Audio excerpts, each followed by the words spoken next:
Hello everyone, আজকে তৈরি করব মসুর ডালে পাতলা খিচুড়ি। এই ঠান্ডা ঠান্ডা ওয়েদারে খিচুড়ি না হলে হয়?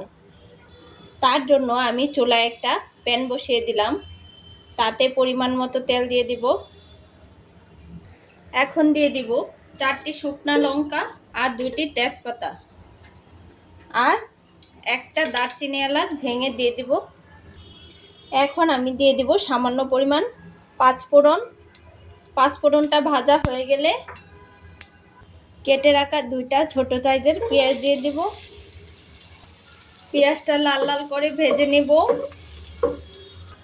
পেঁয়াজটা লাল করে ভেজে নিয়েছি। এই অবস্থায় আমি 1.5 টেবিল চামচের মতো আদা বাটা আর 1 টেবিল চামচের মতো রসুন বাটা দিয়ে দিব।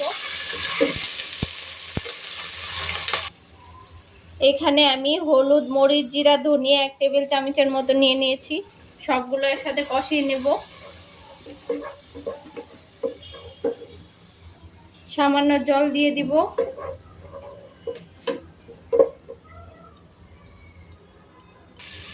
আমি সামান্য পরিমাণ রেডিমিক্স মুরগির মাংসের মশলা দিয়ে দিব।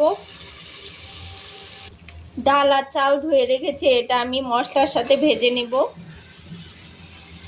স্বাদ মতো লবণ দিয়ে দিব। মশলার সাথে ভালোভাবে ভেজে নেব।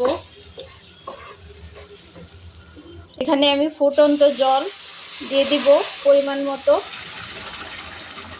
আমি পাতলা খিচুড়ি রান্না করছি, তাই জলের পরিমাণটা আমি একটু বাড়িয়ে দিয়েছি। এখানে আমি 5-6টির মতো কাঁচা লঙ্কা দিয়ে দিব, দিয়ে ঢাকনা দিয়ে দিব, দিয়ে কিছুক্ষণ রান্না করব। ঢাকনাটা তুলে নিব।